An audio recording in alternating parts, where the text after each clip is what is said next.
आइए, हम सभी ने कल तक के कथा में श्रवण किया भीष्म जी की स्तुति, जिन्हें यह वरदान मिला था इच्छा मुक्ति, इच्छा मृत्यु। जब तक वो नहीं चाहेंगे तब तक उन्हें मृत्यु छू भी नहीं सकती। उनकी यह अंतिम इच्छा थी कि जब मेरा यह कलेवर छूटे, जब मेरा यह प्राण छूटे, तो मैं अपने उस प्रियतम कौन, वह परमात्मा जो हर जीव के अंदर विद्यमान है, जो हर प्राणी के अंदर विद्यमान है, ऐसे परमात्मा को, ऐसे प्रियतम को मैं देखता हुआ इस धरती से जाऊं। और जैसे उनकी इच्छा थी वैसी इच्छा भगवान ने उनकी पूरी की।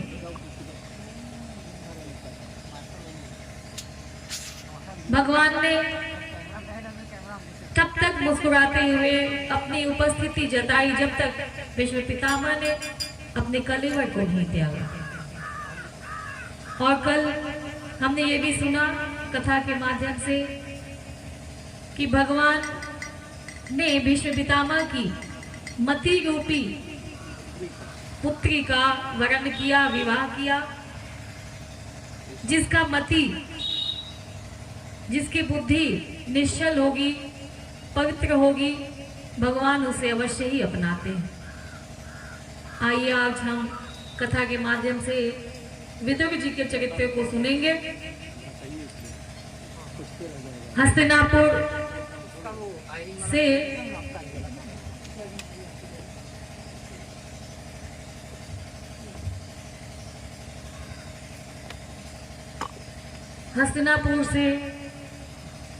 संधि प्रस्ताव लेकर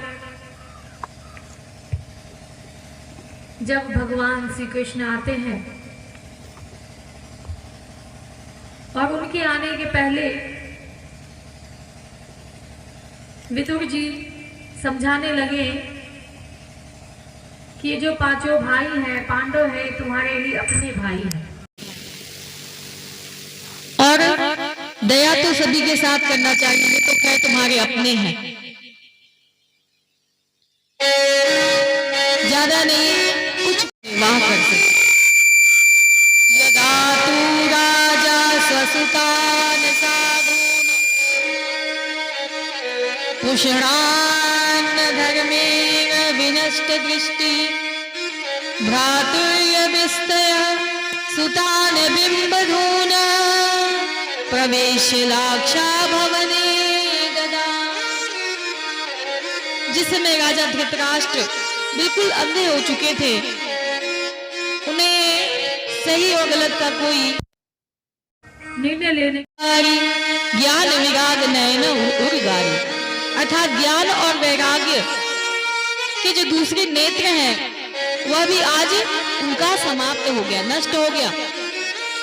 नेत्रहीन तो थे ही, परंतु ज्ञान रूपी जो नेत्र था वो भी उनका नष्ट हो चुका था।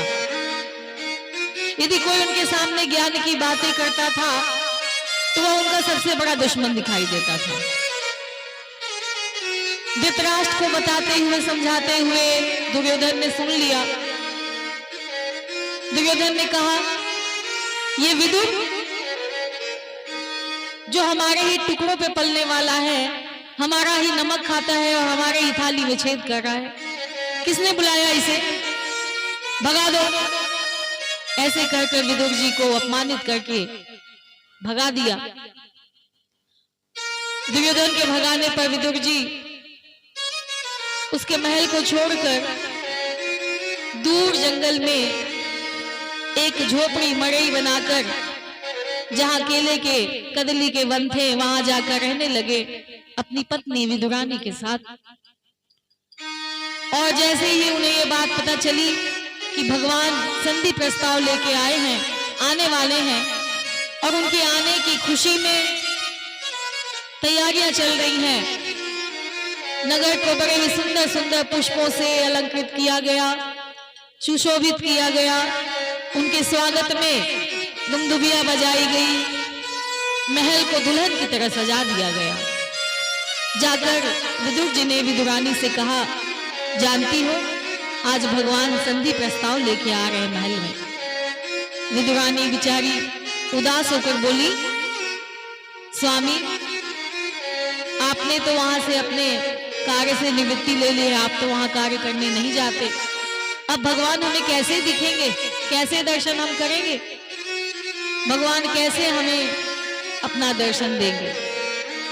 विदुर जी भी बोले, मन में इच्छा व्याप्त है भगवान के दर्शन की, भगवान के दर्शन की लालसा लिए दोनों पति पत्नी छटपटा रहे हैं कि हम भगवान को कैसे देख पाएंगे। भगवान का स्वागत करने पूरे नगर के लोग, भीड़ लगी हुई है, सभी खड़े हैं, भगवान का दर्शन कर रहे हैं।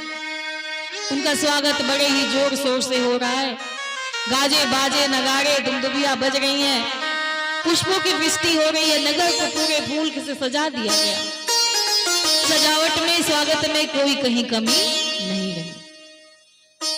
दूर कोने में खड़े विदुर जी भी भगवान को दूर से निहार रहे हैं। तभी उस दूर की दृष्टि को भी भगवान ने देख लिया। जो भक्त भगवान का सच्चा भक्ति करता है, भगवान को निश्चल रूप से सेवा करता है, जिसके अंदर किसी प्रकार की कोई लालसा ना हो, कोई कामना ना हो, मतलब ना हो, भगवान वैसे भक्त को ढूंढ निकालते हैं। आज हम जितने यहाँ बैठे हैं भाई बहन, मनुष्य के तन को पाकर भगवान ने हम सभी को चुन चुन कर बनाया और मनुष्य का तन देकर इस धरती पर भेजा। भगवान ने तो इस भीड़ में हमें चुन लिया, अपना पुत्र अपना पुत्री बना लिया, और एक पुत्र पुत्री नहीं, उच्च कोटि के पुत्र और पुत्रियों को, राजकुमार राजकुमारी को बनाकर भेज दिया। अब हमारी बारी है कि इस भगवान, इस धरती लोक पर और इस माया की नगरी में हम भगवान को ढूंढ के निकालें। भगवान आ गए, भगवान का दर्शन कर रहे हैं। विदुर जी दूर खड़े थे, भगवान को देखते ही विदुर जी का हृदय और नेत्र दोनों ही प्रफुल्लित हो उठे हैं।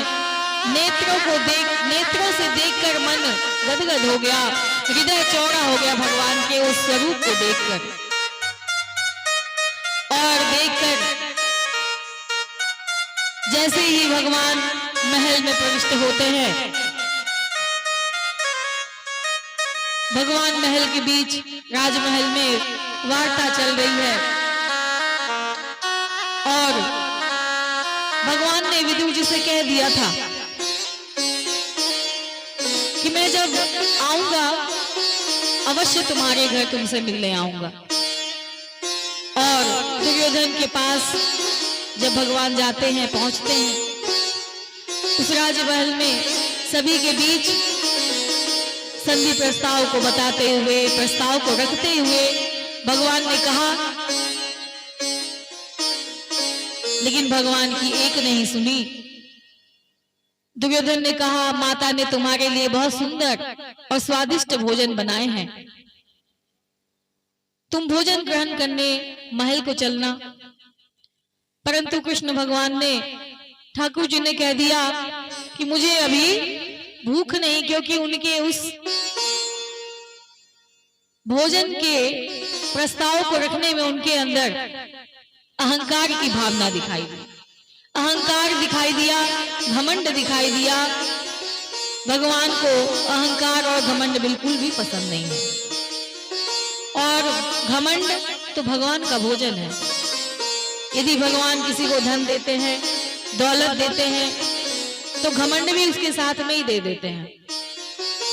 और हमें इस बात को ध्यान रखना चाहिए कि हमारे अंदर यदि कभी घमंड आ गया तो हमें उसको अपने से दूर कर देना चाहिए, क्योंकि अगर हम घमंड करेंगे तो भगवान ने जो हमें दिया है वो सब हमसे छीन लेंगे। भगवान के जो 1000 हाथ है, भगवान 1000 हाथ से देता है, और जब 1000 हाथ से देता है तो हम 2 हाथ से ले नहीं पाते, और जब उन दोनों 1000 हाथों से वापस लेता है तो हम कुछ बचा भी नहीं पाते हैं। इसलिए हमें अहंकार घमंड बिल्कुल भी नहीं करना चाहिए। भगवान ने कह दिया कि आज तो मेरा भोजन विदुरानी के घर है, विदुर जी के घर है। विदुर जी ने मुझे भोजन का न्योता दिया है। और विदुर जी कोने में खड़े सुन रहे हैं। विदुर जी सोचे, अरे मैंने तो कभी इनको भोजन का न्योता दिया नहीं, अब मैं क्या करूं? ये मेरे घर आएंगे, मैंने क्या भोजन कराऊंगा? दुर्योधन सोचने लगा, अरे वो विदुर क्या भोजन कराएगा? जिसके पास एक वक्त की रोटी नहीं है, वो तुम्हारा क्या सेवा करेगा, क्या स्वागत करेगा? वो तुम्हारा क्या आतिथ्य करेगा? जिसका अपने ही भोजन का ठिकाना नहीं, वो तुम्हारे लिए क्या भोजन कराएगा? परंतु भगवान ने कहा, जहां आपको सम्मान ना मिले और जहां आपको स्नेह ना मिले, वहां नहीं जाना चाहिए। भगवान को भोजन का भूख भी नहीं था। भगवान ने कह दिया, हमें भूख नहीं, और दुर्योधन को भोजन कराने का श्रद्धा भी नहीं था। यहाँ भूख भी नहीं है और श्रद्धा भी नहीं है, इसलिए भगवान ने दुर्योधन के घर भोजन नहीं किया। और कहाँ चल दिए? विदुरानी के घर। विदुर जी के घर पहुंच गए। पहुंचने के बाद जब वहां जाते हैं तो देखते हैं सचिव वेद गुरु तीन जो प्रिय बोलहि भयास, राजधर्म तनु तीन करी होहि बेगीना, स्वयं धनुर्धारी निधाय माया गतव्यथो अयादुरु मानयान, स निर्गतः कौरव पुण्य लब्धो राजा विदया तीर्थ पदः पदन्ति।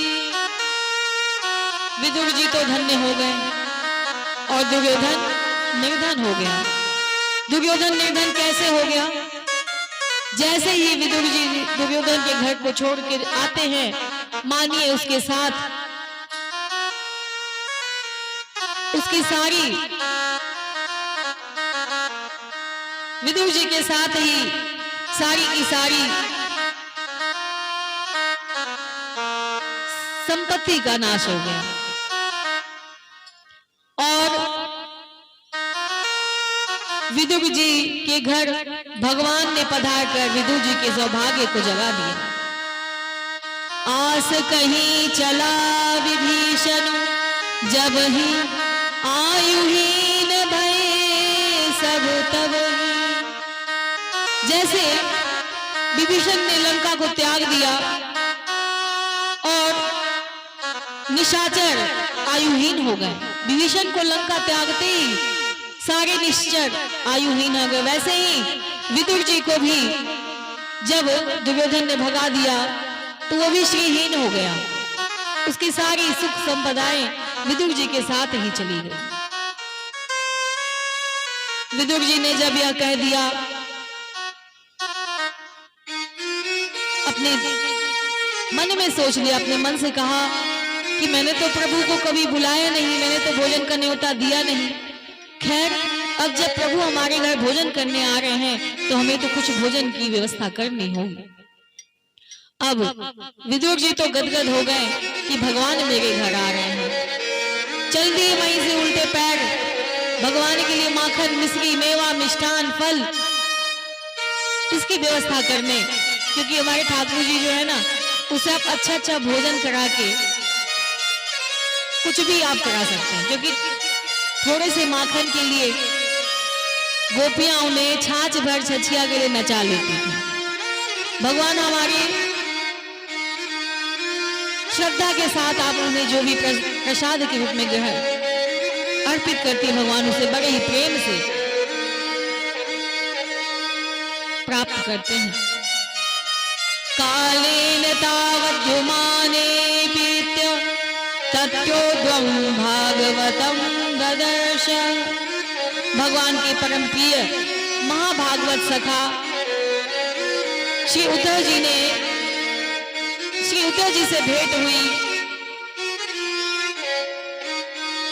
और शनकैव भगवल्लोका त्रिश्लोकं पुनरागतः। अब विदुर जी भगवान के लिए नाना प्रकार के भोज्य पदार्थ लेने के लिए गए हैं बाजार में। माखन, मिश्री, मेवा, मिष्ठान, फल, जिलेबी, मिर्ची, जो भी उनसे बन पड़ा सब कुछ लेकर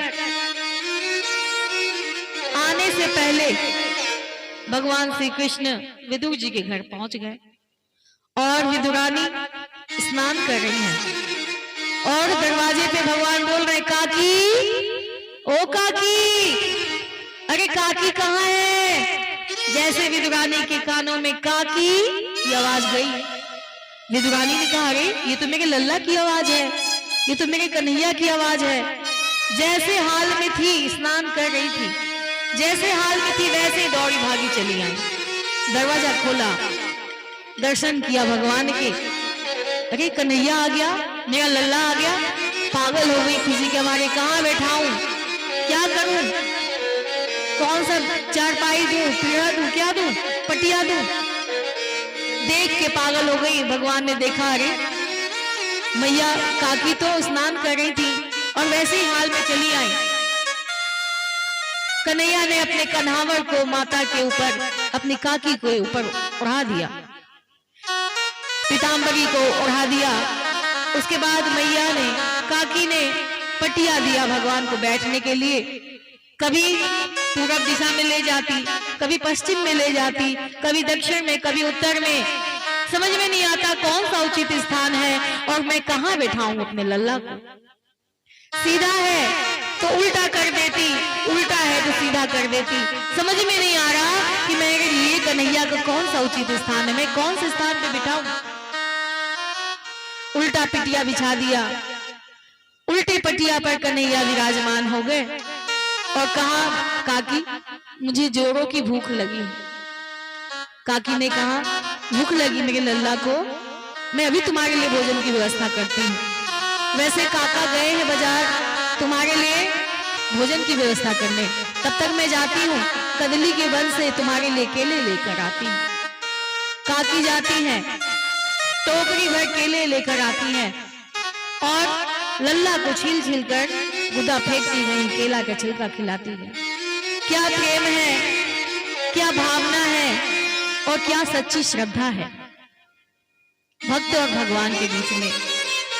भाइयों बहनों, यदि हमारे अंदर ये अहंकार आ गया ना कि मैंने तो भगवान को इतने महंगे बर्फी खिलाए, इतने महंगे पेड़े बना के चढ़ाए, इतने महंगे हार पहनाए, इतने महंगे वस्त्र पहनाए, तो यह अहंकार हमारी और ठाकुर जी के बीच में आके हमारी और ठाकुर जी के बीच में दूरी पैदा कर देगा। अब माता विदुरानी काकी ने तो भगवान को शुरू किया केला खिलाना, छीलती गई, गुदा नीचे गिराती गई, छिलका खिलाती गई। भगवान भी प्रेम से छिलका को पान करते हैं। भगवान ने भी केले के छिलकों को खा लिया। कितने छिलके को खाया? 40 केले के छिलकों को खा गए भगवान। तभी विदुर जी आए, गेट पर बजाए खटखट। विदुरानी गई, खोली, अरे भाग्यवान जल्दी ये सब रखो, तुम्हें पता है आज कन्हैया अपने घर आने वाला है। आने वाला है? जैसे ही माता ने सुना, काकी ने सुना, आने वाला नहीं है, वो तो आ गए हैं, बैठे हैं। बैठे कहाँ? चलो देखो वहां जो पीढ़ा है ना, सीधा था उसको भी उल्टा करके रख दिया और उल्टे पीढ़े पर कन्हैया विराजमान है और खाए क्या है? केले के छिलके। विदुर जी ने देखा सारे छिलके कन्हैया खा गए और गुदा नीचे गिरा पड़ा है। अरे तुमने क्या किया भाग्यवान, तुमने कन्हैया को छिलका खिला दिया, केले के गुदे तो नीचे पड़े हैं। तब जाकर काकी को होश आया, विदुरानी को होश आया कि अरे मैंने ये क्या कर दिया, मैंने कन्हैया को छिलके खिला दिए।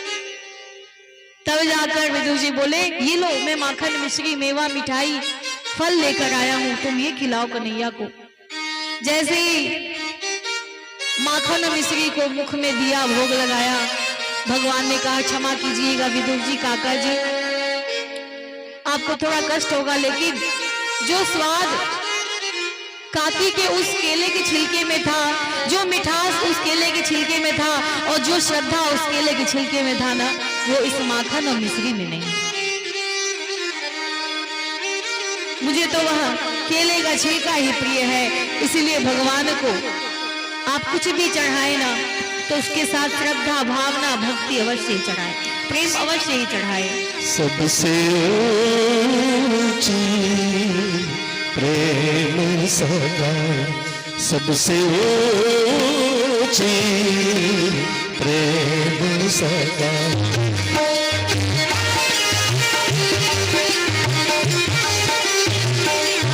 सबसे ऊंची प्रेम सदा, दुर्योधन के मेवा त्याग, दुर्योधन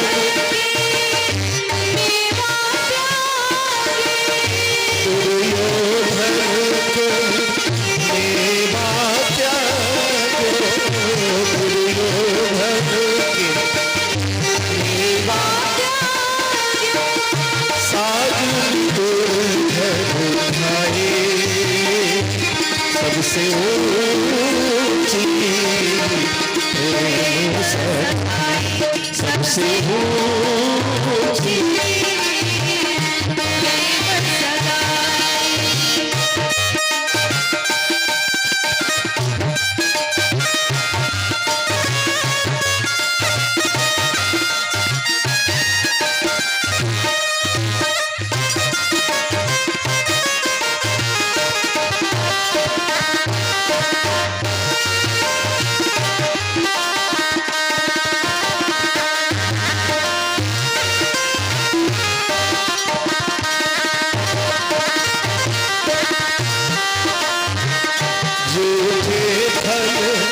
सिवरी के खाए, झूठी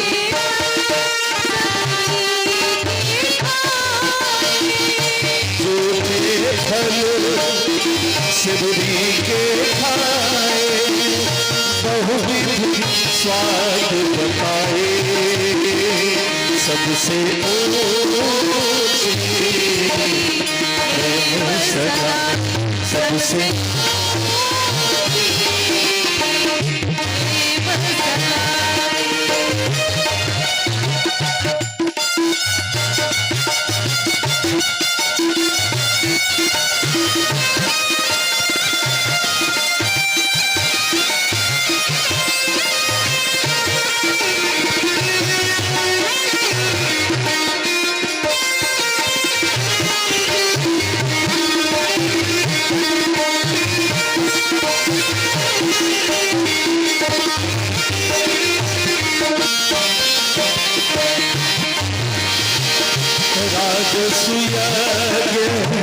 युधिष्ठिर की हो,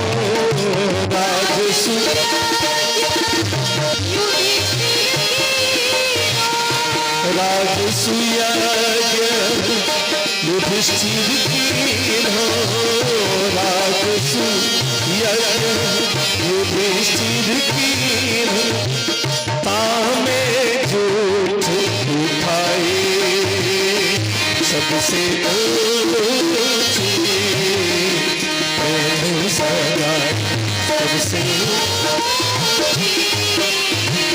प्रेम सदा।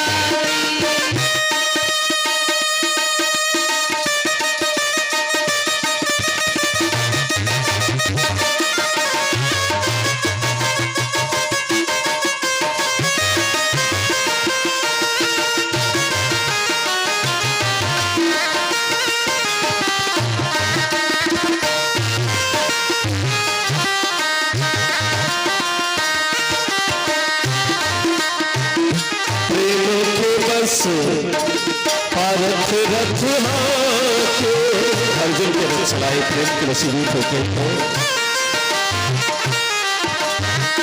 प्रेम के बस पारथ रथ हाके, भूल गए ठकुराए, सबसे ऊंची प्रेम सबसे ऊंची प्रेम।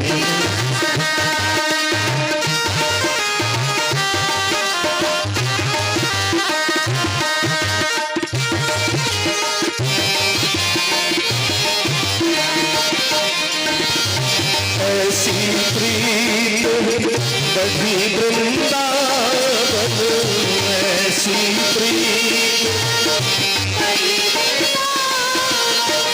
ऐसी प्रीत बढ़ी वृंदावन, ऐसी प्रीत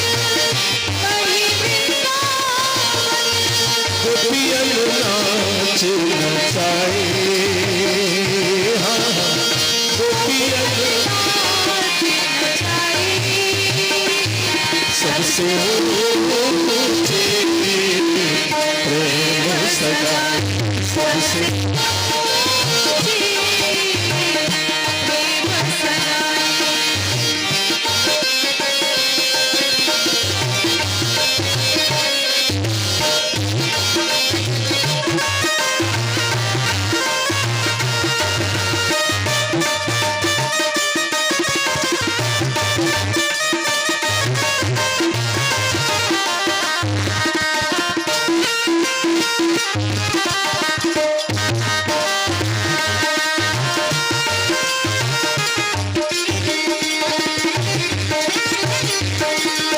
प्रेम के बस सेवा की, प्रेम के बस सेवा की, आप बने हरि नाई,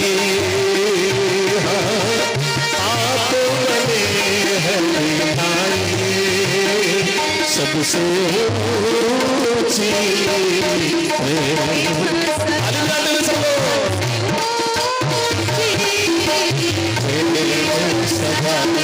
सबसे ऊंची प्रेम सदा, सबसे ऊंची प्रेम सदा, सबसे ऊंची प्रेम सदा। बोले वृंदावन बिहारी लाल की जय हो, राधे रानी की जय हो। इस प्रकार से भगवान केवल प्रेम के भूखे होते हैं, और जो भगवान से सच्चा प्रेम करता है, भगवान के बताए गए मार्गों पे चलता है, भगवान उससे सच्चा प्रेम करते हैं, फिर भगवान कभी उसके जीवन में किसी प्रकार की कष्ट कठिनाई नहीं आने देते। भगवान ने कल की कथा में हमने श्रवण किया था, भगवान ने 6 प्रकार के शरणागति के सूत्र बताए थे, और उन 6 में से अगर एक को भी हम मानकर चलते हैं, जैसे विदुर जी और विदुरानी ने, मीराबाई ने, सबरी ने, प्रहलाद ने भगवान की शरणागति को प्राप्त किया, उसी प्रकार से हम भी भगवान की शरणागति को प्राप्त कर सकते हैं। सबसे पहले क्या कहा? आनुकूलेन संकल्प, आपके अनुरूप ही संकल्प करेंगे। उन 6 शरणागति में सबसे पहला है आनुकूलेन संकल्प। आनुकूलेन मतलब आपके अनुकूल, आपने जैसा संकल्प बताया है, आपने जैसे रास्ते बताए हैं, आपने जैसा मार्ग बताया है, मैं आपके ही अनुकूल चलूंगा। परमात्मा भगवान हम किस प्रकार से अपने जीवन को आदर्श जीवन बनाते चले, इसके लिए भगवान ने प्रतिदिन किसी न किसी भगवान का दिन बना दिया कि मनुष्य तब भी संभल जाए। परंतु हम कहाँ संभलने वाले, हमें तो जो नहीं बोलना हम वो बोलते हैं, दिन रात बोलते हैं, इतनी गलतियां करते हैं, फिर भी हमें उसका बोध नहीं होता। फिर क्या कहा शरणागति की दूसरी? प्रातिकूलस्य वर्जनम, जो आपने वर्जित किया है, जो आपने मना किया है, वैसे कार्य को हम नहीं करेंगे। हमारे मन में छल, द्वेष, दम, आलस्य, प्रमाद, क्रोध, ये सारे दुर्विचार को, दुर्भावनाओं को समाप्त कर देंगे। बाबा ने भी कहा है निर्मल मन जन सोहि पावा मोहि कपट छल छिद्रो न भावा। तो प्रभु ने सारे धर्म ग्रंथों में हमारे मुक्ति के रास्ते तरह तरह से बताए गए हैं। कैसे मानव अपने जीवन को धन्य बनाता चले और अपने जीवन को एक आदर्श जीवन बनाता चले। यहाँ विदुर जी के माध्यम से हम सभी को संदेश मिला। बहुत ही अच्छा प्रश्न पूछा है परीक्षित जी ने सुखदेव जी से कि जिसे मृत्यु से भय लगता हो वह अभय को प्राप्त करने के लिए क्या करे। तब सुखदेव जी ने 6 शरणागति के मंत्र बताए। आइए हम सभी कपिलोपाख्यान की ओर बढ़ते हैं और कपिल बाबा के इस कथा को श्रवण करते हैं। नारायण नारायण भजमन नारायण नारायण नारायण। मिलके सब लोग नारायण नारायण श्री नारायण नारायण नारायण श्रीमन नारायण नारायण नारायण।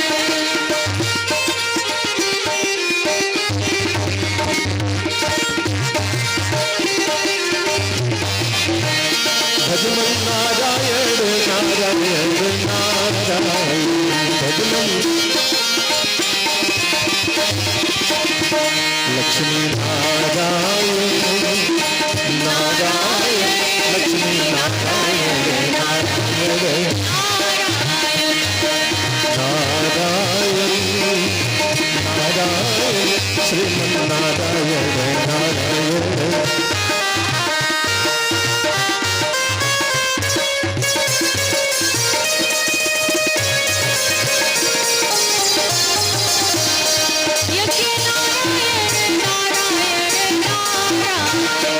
यज्ञ नारायण नारायण नारायण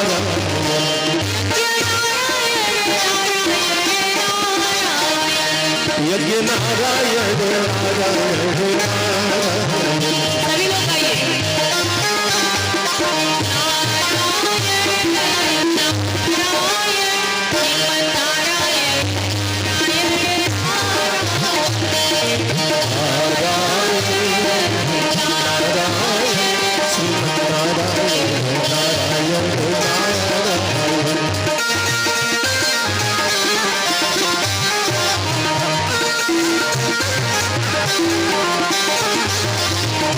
सूर्य नारायण नारायण नारायण सूर्य नारायण नारायण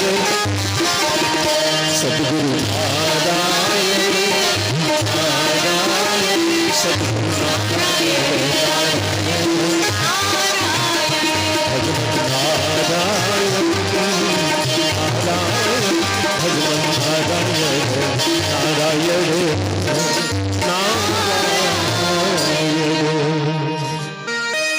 बोले वृंदावन बिहारी लाल की जय हो। आइए कपिलोपाख्यान को श्रवण करेंगे। श्रीमद् भागवत में मनु शतरूपा की 3 बेटियों का वंश पहले ही कथा के माध्यम से सुनाया गया।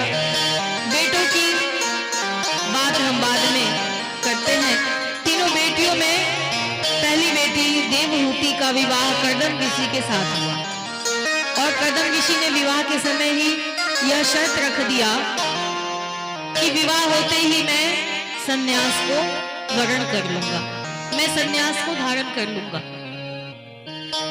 देवहूति ने कहा मैं भी ऐसे ही वर को ढूंढ रही थी जो तपस्वी हो, ना कि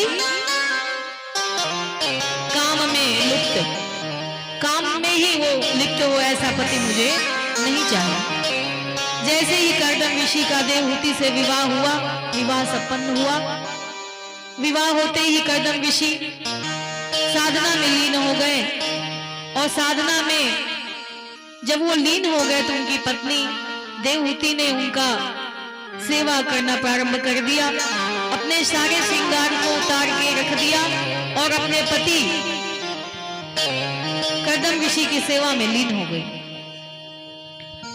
सेवा करते करते 40 साल बीत गए। साधना करने में लीन कर्दम ऋषि 40 वर्षों तक अनवरत साधना में लीन रहे और आज का समय ऐसा है कि सेवा का सौ भी नहीं बचा।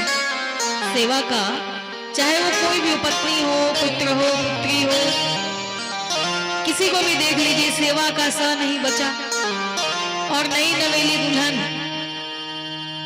आने के साथ ही उसने अपने पति का सेवा करना प्रारंभ कर दिया। सेवा करते करते 40 वर्ष बीत गए। देवहूति ने अपने श्रृंगार को उतार कर अपने पति के सेवा में लीन हो गई। आज के समय में अपना शरीर ही सबसे प्यारा है। ना जाने कितने क्रीम लगाते हैं हम, कितने साबुन और शैम्पू को लगाते अपने शरीर को सुंदर बनाने के, ना जाने कौन कौन सी क्रीम से अपने चेहरे को सुंदर बनाते हैं। लेकिन देवहूति ने अपने शरीर को के ऊपर ध्यान न देते हुए अपने पति के सेवा में लीन हो गई। सेवा के 40 वर्ष बीत गए। कर्दम ऋषि की साधना समाप्त हुई। कर्दम ऋषि ने साधना से निवृत्त होकर नेत्रों को जब खोला, अपनी पत्नी को देखा कि पत्नी ने अपनी हाल बुरी बना ली है। उसने तो पूरा जीवन हमारे ही सेवा में लगा दिया। तब कर्दम ऋषि ने देवहूति से कहा, प्रिय आप कौन हैं? तब देवहूति ने कहा, ऋषिवर हम आपकी पत्नी देवहूति हैं, हमारा विवाह आपके साथ हुआ है, हम दोनों पति पत्नी हैं। कर्दम ऋषि ने कहा, अगर हम दोनों पति पत्नी हैं तो मैं आपकी इस सेवा से प्रसन्न हुआ। आप बताइए आपको क्या चाहिए, वर मांगिए। तुष्टो अद्य मध्य तव मानवी मानदाया शुश्रूषया परमया परया च भक्तया यो देहि नाममयमिति सुहत सवदेहो नावैक्षितः समुचितः क्षणेतुं मदर्थते। कर्दम जी बोले, महेश मानवी आप वर मांगिए, आपको क्या चाहिए?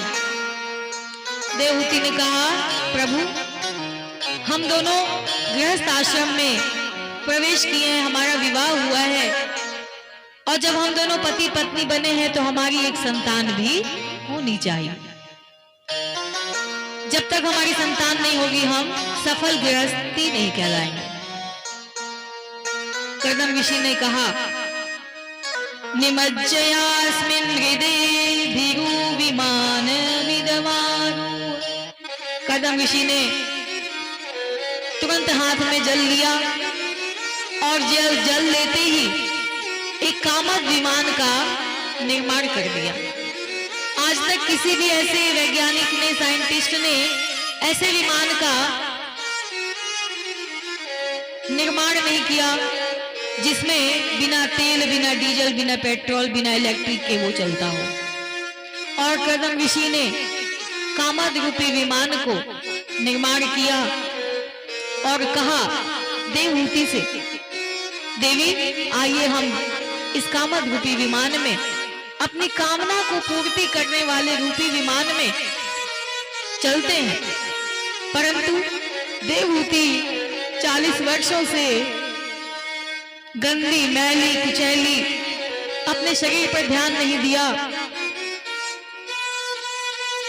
वो उस विमान पर बैठने से हिचकिचाई। कर्दम ऋषि समझ गए इनके मन में ये भावना है कि मेरा शरीर गंदा हो गया है, मेरे वस्त्र गंदे हो गए हैं, मैं मैला कुचैला वस्त्र पहनी हूँ, क्योंकि उन्होंने 40 वर्षों तक अपने शरीर पर ध्यान ही नहीं दिया। अगर ध्यान दिया ही तो केवल अपने पति की सेवा में, अपने पति की सेवा सुसज्जा में ही ध्यान दिया। कर्दम ऋषि समझ गए और तुरंत उन्होंने कहा, देवी आइए आप एक सरोवर में स्नान कीजिए। और निमज्जयास्मिन् हृदे भिरु विमान मिदमारुह, कर्दम जी बोले जाओ देवी पहले सरोवर में स्नान करो और स्नान करने के बाद तुम स्वच्छ होकर आओ, फिर हम इस विमान में चलेंगे। जैसे ही सरोवर में देवहूति जाती है, शतानि दश कन्यकाः, 1000 कन्याएं सरोवर में प्रकट हो गई और देवहूति को स्नान कराया, आवटन लगवाए, मलवान किया, आवटन से उनके शरीर को मला, अच्छे से धुला, स्नान करवाया और सुंदर अप्सराओं की जैसे वस्त्र पहनाकर, अलंकार पहनाकर उनका सुसज्जा, उनको सुसज्जित किया, उनका श्रृंगार किया। और श्रृंगार करने के बाद देवहूति और कर्दम ऋषि ने हाथ पकड़कर उस कामद रूपी विमान पर आरूढ़ हो गए। और उस कामद रूपी विमान पर आरूढ़ होने के बाद वो चल दिए। अब एक दिन जब उनकी 9 पुत्रियां हो गई, कई वर्षों तक उस कामद रूपी विमान में दोनों पति पत्नी विचरण करने लगे। और भोगों को भोग के बाद जब उनका आंख खुला तब उन्होंने कहा, अरे कर्दम ये क्या किया तूने तो कहा था कि एक संतान होने के बाद मैं विरक्त हो जाऊंगा, मैं संसार से विरक्ति ले लूंगा, संन्यास आश्रम को धारण कर लूंगा, लेकिन यहाँ तो तुम्हारी 9 पुत्रियां हो गई और अभी तक तू इस भोग विलासिता में ही घुसा पड़ा है। उन्होंने कहा, अब नहीं, अब मैं नहीं रुकने वाला, अब मैं संन्यास को धारण करने जंगल को चला जाऊंगा। जैसे ही कर्दम ऋषि जंगल की ओर चलने को तैयार हुए, आहुति ने तुरंत, देवाहुति ने तुरंत उनके पैर को पकड़ लिया। महाराज ये क्या कर रहे हैं? हमारी तो बस 9 पुत्रियां हुई हैं, अगर ये 9 कन्याएं, 9 पुत्रियां अपने ससुराल को चली जाएंगी तो हमारा क्या होगा? हमारी रक्षा कौन करेगा? हमें कौन देखभाल करेगा? कम से कम एक बेटा हो जाता तो हमारा और आपका सेवा करता, हमारे बुढ़ापे का सहारा हो जाता। जैसे ही देवहूति ने यह बात कही, कर्दम ऋषि को याद आ गया कि भगवान ने कहा था कि मैं तुम्हारे पुत्र के रूप में जन्म लेकर तुम्हारी पत्नी के गर्भ से आऊंगा, तुम्हारे घर में तुम्हारा बेटा बन के आऊंगा। जैसे ही कर्दम ऋषि को यह बात याद आई, वो रुक गए और बोले, जब भगवान स्वयं हमारे घर में हमारा बेटा बनकर हमारी पत्नी के गर्भ से जन्म लेकर आने वाले हैं, तो फिर मैं क्यों किसी वन को जाऊं, मैं क्यों साधना करने जाऊं? मैं भगवान का यही इंतजार करूंगा। इसके बाद देवहूति जैसे ही गर्भवती हुई, उनके गर्भ से इस बार भगवान का प्राकट्य हुआ और उस भगवान के रूप में कपिल देव का प्राकट्य हुआ। बोले भगवान कपिल की। अब भगवान कपिल जी का आगमन हो गया। अब यहाँ कर्दम ऋषि ने कहा, देवी अब तुम्हारी मनोकामना पूरी हो गई, क्योंकि ब्रह्मा जी मिलने अपने 9 पुत्रों के साथ आए, कर्दम ऋषि का दर्शन करने आए। कर्दम ऋषि ने कहा, अहो भाग्य हमारे कि आप हमारे दरवाजे पे पधारे। आपके 9 पुत्र हैं, हमारी 9 पुत्रियां हैं। आइए क्यों ना हम अपने बच्चों का विवाह एक दूसरे के बच्चों से कर दे, अपनी पुत्री का विवाह आपके पुत्र से कर दे। ब्रह्मा जी भी सृष्टि की रचना करने के लिए व्याकुल थे। उन्होंने अपने पुत्रों का विवाह कर्दम ऋषि की पुत्रियों से किया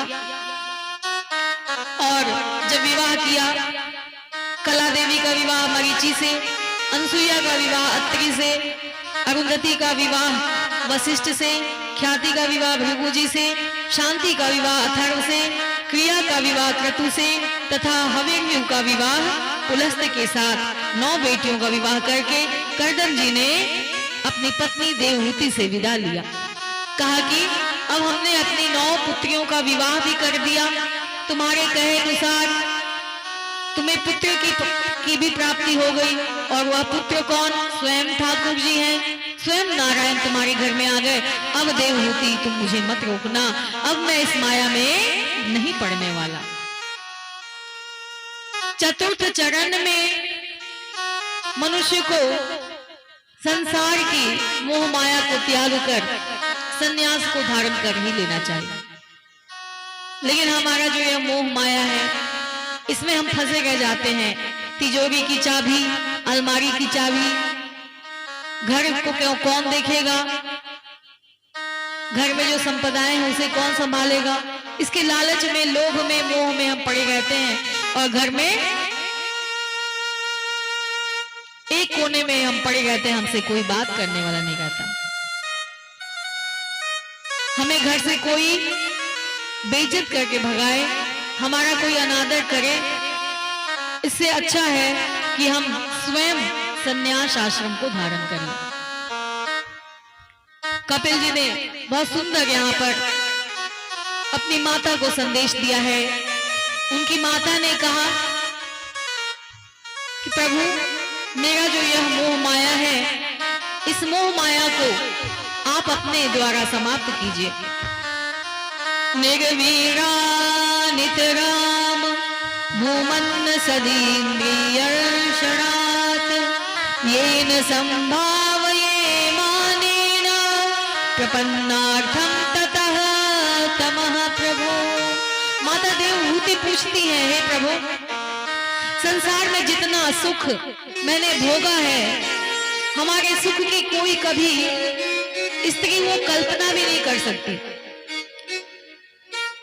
भोगना तो तू हर प्रकार की अनुकूलता, हर प्रकार का वैभव मायके में मैंने भोगा, और जब मेरा विवाह हुआ, मायके में मैं राजकुमारी बनकर रही, ठाठ से रही। ससुराल में भी कर्दम जैसे परम योगी संत की पत्नी बनकर रही, और कर्दम ऋषि ने किसी भी प्रकार की कोई कमी नहीं रहने दी। कामत विमान रूपी एक विमान का निर्माण किया, और उस पर हम वर्षों अपनी हर कामना को पूर्ति करते हुए जीवन को व्यापन किया। परंतु फिर भी मैं असंतुष्ट हूं, मुझे संतुष्टि नहीं मिली। मैं क्या करूं जिससे मेरे मन को संतुष्टि मिले? त्वं त्वागताहं शरणं शरण्यं स्वभूत्य संसारतरोः कुठारं जिज्ञासयाहं प्रकृते पुरुषस्य नमामि सद्वर्विदां वरिष्ठम्। जब देवहूति माता ने अपने पुत्र से पूछा है ये बात कि मेरे जीवन में कभी किसी प्रकार की कोई कमी नहीं रही, मैंने जो चाहा मुझे वो मिला, और अपने भोगों को भोग कर मैं यहाँ तक अपने जीवन में आई हूँ, परंतु हमारे मन में किसी कोने में, मन के किसी कोने में असंतुष्टि की आभा झलक रही है। मैं आज भी असंतुष्ट हूँ। तब उनके पुत्र ने कहा, कपिल भगवान ने 8 अध्यायों में बड़ा ही अद्भुत संख्या योग का उपदेश दिया।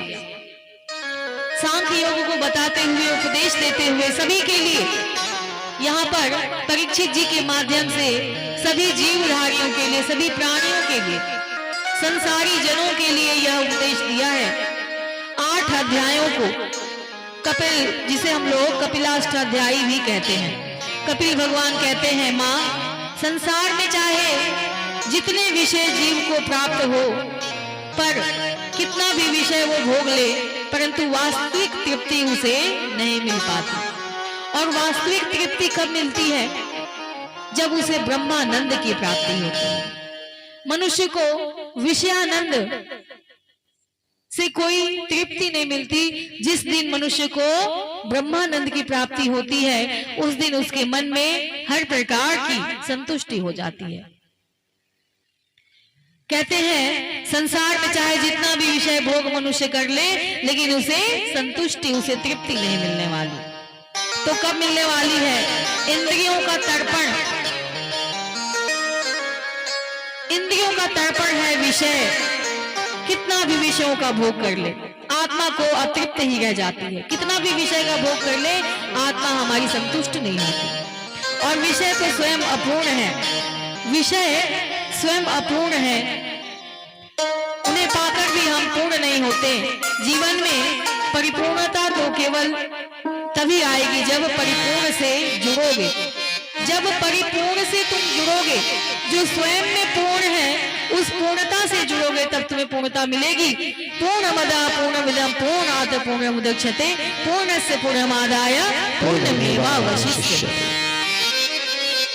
कपिल जी ने कहा जब तुम पूर्णता से जुड़ोगे, अरे आधे अधूरे से जुड़ोगे तो तुम्हें कभी तृप्ति नहीं मिल सकती। जो पूर्ण है उस पूर्णता से जुड़ो तो तुम्हें स्वयं पूर्णता मिल जाएगी। वो पूर्ण कौन है? भगवान ठाकुर जी है पूर्ण, परमात्मा है पूर्ण। उस पूर्णता से जुड़ो तब तुम्हें पूर्णता मिलेगी। साथ देती नहीं किसी का, क्या भरोसा इस जिंदगी का। किसी का क्या भरोसा है इस जिंदगी का। साथ देती नहीं किसी का, क्या भरोसा इस जिंदगी का। साथ देती किसी का, क्या भरोसा इस जिंदगी का।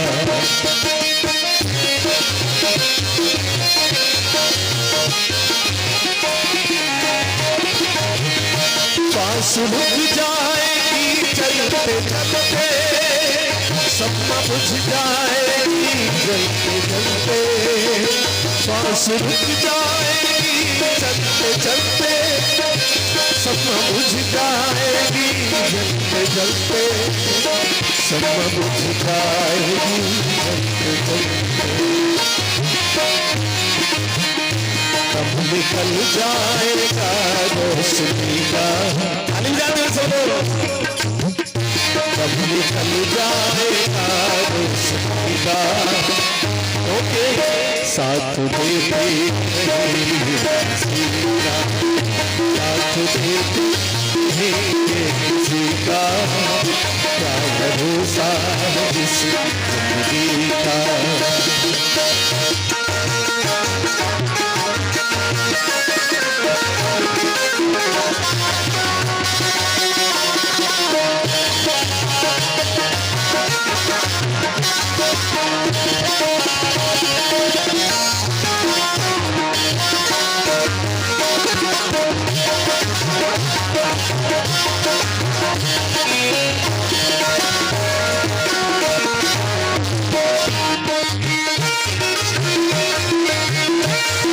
दुनिया है हकीकत पुरानी,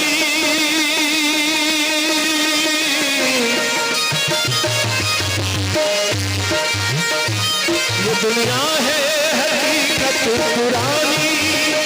चलते रुकना है इसकी रवानी।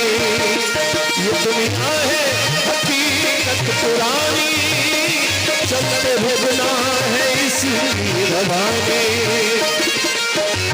चलते रुकना है इसी रवानी। फर्ज पूरा तो फर्ज पूरा करो बंदगी का। क्योंकि साथ देती नहीं किसी का, साथ देती नहीं किसी का।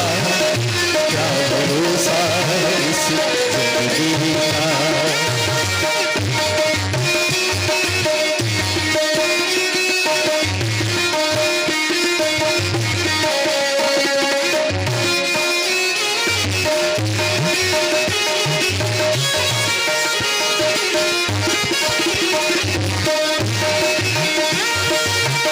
हम रहे न रहे, हम रहे न रहे, दुनिया रहेगी। हम रहे न रहे, मोहब्बत रहेगी। आस्था अपनी दुनिया कहेगी, आस्था अपनी दुनिया कहेगी। क्या रह जाएगा? नाम रह जाए, नाम रह जाए। अच्छा ये अपना जो विद्या में नाम रह जाएगा आदमी का, नाम रह जाएगा आदमी का, क्योंकि साथ देती नहीं किसी का, साथ देती नहीं किसी का, क्या भरोसा किसी का, क्या भरोसा किसी का, क्या भरोसा जिंदगी का। बोले वृंदावन बिहारी लाल की, मुरली वारी की। इस प्रकार से कपिल जी ने अपनी स्वयं माता को यह ज्ञान दिया कपिलो अष्टाध्यायी के माध्यम से कि जो पूर्ण है, जो परिपूर्ण है, उसके साथ जुड़ेंगे तो आपको पूर्णता की प्राप्ति होगी। जैसी संगति वैसा रंग, जिसके साथ आप बैठते हैं वैसे ही उसके गुण आपके अंदर आते चले जाएंगे। यदि आप देवता के सम्मुख बैठते हैं, यदि आप देवता के सम्मुख अपने साधना में रत रहते हैं तो देवत्व के गुण आपके अंदर चले आएंगे। और यदि आप दानों के साथ बैठते हैं, यदि आप किसी दोषी पुरुष के साथ बैठते हैं तो उसके दोष के गुण आपके अंदर चले आएंगे। अग्नि को देखिए, अग्नि जब आप माचिस की तीली जलाते हैं धूप को जलाने के लिए, अगरबत्ती को जलाने के लिए, तो अगरबत्ती सुगंधी फैलाना शुरू कर देती है। जोत को जलाते हैं भगवान की आरती उतारने का काम आने लगता है। और वही माताएं बहनें यदि रसोई घर में भोजनालय में उस अग्नि को जलाती हैं तो भोजन बनाती है, प्रसाद बनाती है वो अग्नि, और हमारे भूख को, क्षुधा को शांत करती है। वही अग्नि बीड़ी सिगरेट के माध्यम से आप पीते हैं तो आपके कपड़े को छेद कर देती है, और कपड़े को ही नहीं आपके अंदर शरीर में भी कई बीमारियों को पैदा कर देती है। वही अग्नि गंगा के किनारे अंतिम संस्कार को भी करने में काम आती है। जैसे हाथ में अग्नि गई वैसा कार्य किया, जैसे के साथ आप रहेंगे वैसा ही आपके अंदर गुण स्वतः चले आएंगे। कपिल जी ने अपनी माता से कहा, मैया पूर्ण जो है उसके साथ रहिए, उसकी संगति में रहिए तो आपको पूर्णता की प्राप्ति होगी। गुणेषु सक्तम बंधाय रतम वा पुंसी मुक्तये। ये मन ही मुक्ति का और बंधन का, दोनों का ये मन ही कारण है। मन के हारे हार है, मन के जीते जीत। यदि हमने अपने मन को जीत लिया, यदि हमने अपने मन के ऊपर विजय प्राप्त कर लिया तो समझ जाइए कि हमारी जीत हो गई। मन तो बहुत कुछ करता है करने को। मार्केट में जाइए, घर से आप सोच के जाएंगे हमें ये सामग्री लेनी है, लेकिन जब आप मार्केट जाते हैं, बाजार जाते हैं तो तमाम तरह की वस्तुएं आपको दिखाई देती हैं जो आपकी लिस्ट में नहीं है, जो आपने सोचा भी नहीं था उसे भी आप खरीद कर ले आते हैं। क्यों? क्योंकि आपके मन ने कहा, आपके मन ने जो कहा आप वो करते हैं। जानते हैं हम, ये हमें पता है हमें ये नहीं करना, फिर भी करते हैं क्योंकि मन के वश में हम होगा। और जिस दिन हम मन को अपने वश में कर लिए उस दिन हम जीत जाएंगे, उस दिन हमारा जीवन फिर सही मार्ग पे चलने लगेगा। मनवा के राखा जैसे, मनवा के राखा जैसे गंगा जी के पानिया, निमन काम करो मधुरी बचनिया, निमन काम करो मधुरी बचनिया।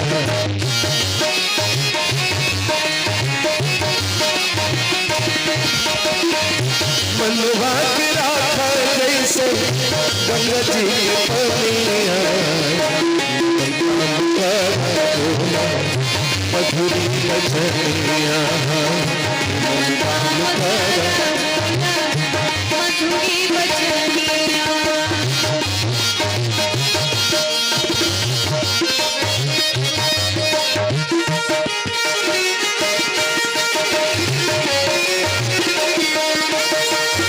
जिंदगी में हरदम सब कर तू भलाई,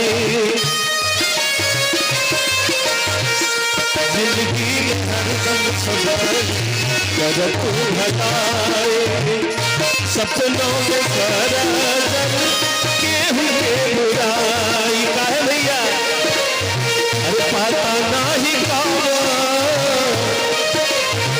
पता नहीं कौन चल जाए जिंदगी काम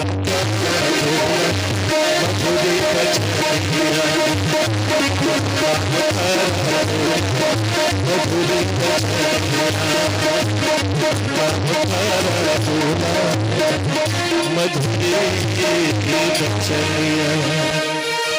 इस प्रकार से कपिल जी ने बताया कि एक तो पहला कारण कि आप पूर्णता जो पूर्ण है परिपूर्ण है उसके साथ रहिए और दूसरा उन्होंने कहा कि मन को अपने वश में कीजिए।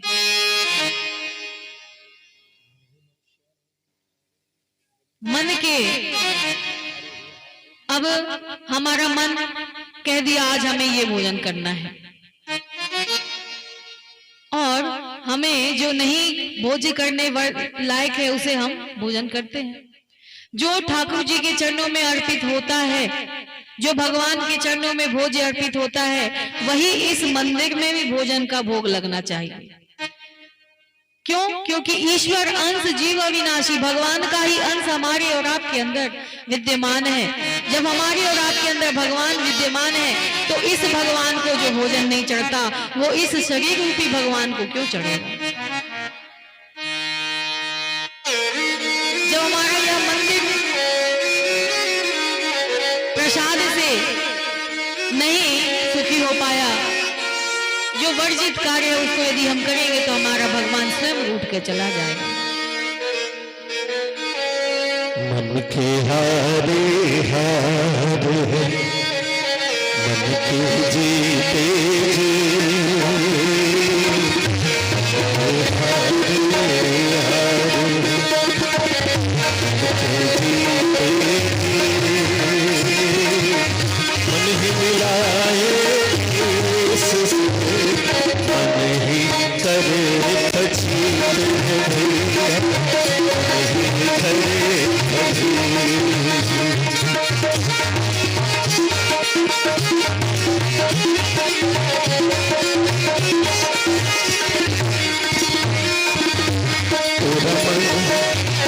तेरा मन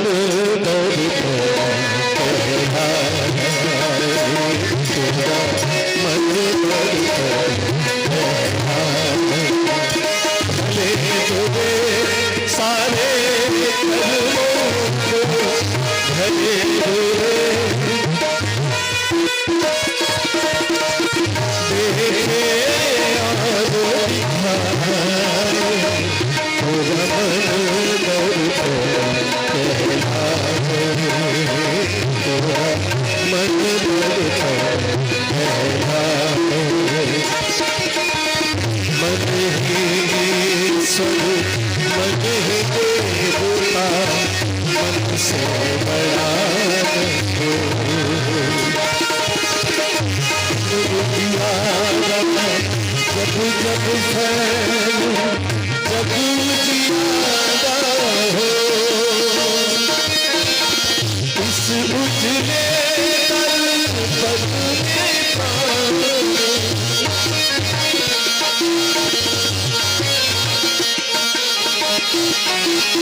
भले बुरे सारे कर्मों को भले बुरे सारे कर्मों को देखे और भाए पूरा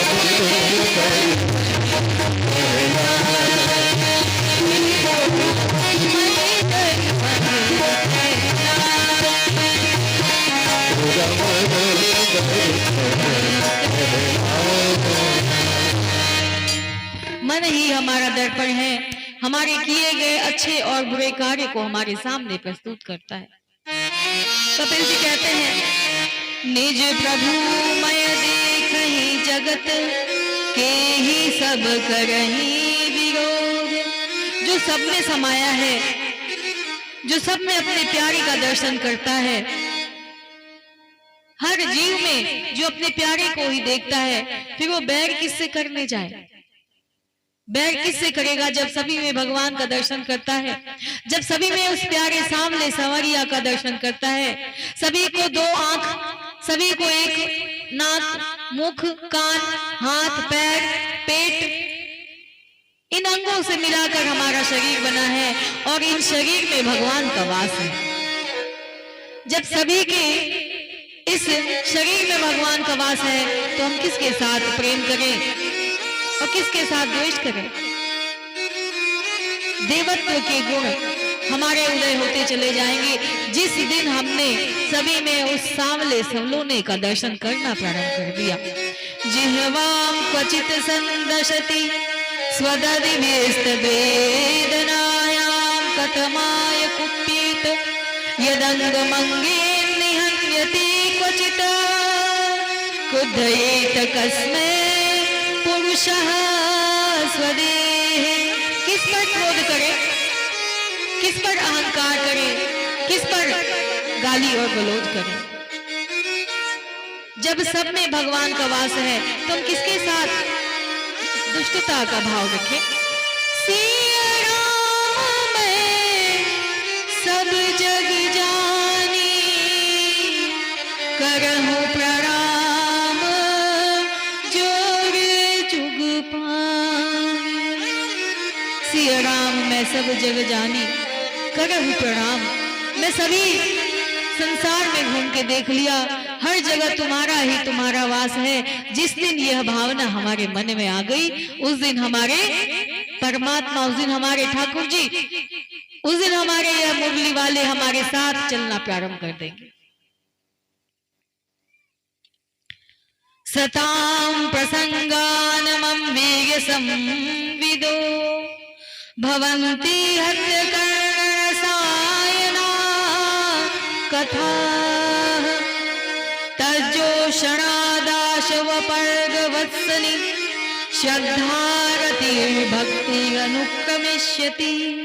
न उन संतों के बीच में बैठेंगे तो 24 घंटे वह मेरी महिमा सुनाएंगे, मेरी मधुर वाणी, मेरे संकीर्तन को गाएंगे। कौन? जो मेरे निकट रहेंगे, जो मेरे हृदय में रहेंगे। प्रथम दिवस हमने कथा के माध्यम से सुना था कि जो भक्त भगवान को भजते हैं, भगवान उसे कभी नहीं भजते। जो भक्त दिन रात भगवान का नाम लेते तो हैं, लेकिन कार्य उनका भगवान के मुताबिक नहीं होता, भगवान के नियमों के हिसाब से नहीं होता, भगवान उसे नहीं मानते। जो सर्वे भवन्तु सुखिनः सर्वे सन्तु निरामया की भावना अपने मन में रखता है, सभी का कल्याण हो, सभी सुखी रहे, सभी निरोगी रहे, सभी के जीवन में उज्जवल भविष्य की प्राप्ति हो, ऐसे लोगों को भगवान स्वयं भजते हैं। जिसके अंदर प्राणी मात्र की समस्याओं को दूर करने की चिंता रहती है, समस्याओं को दूर करने की हमेशा मन में बातें चलती रहती हैं, वो खोज करते रहता है मैं कैसे किसकी कल्याण को कर सकूं। ऐसे लोगों को भगवान मानते हैं, ऐसे लोगों को भगवान स्वयं भजते हैं। शुचौ देशे प्रतिष्ठा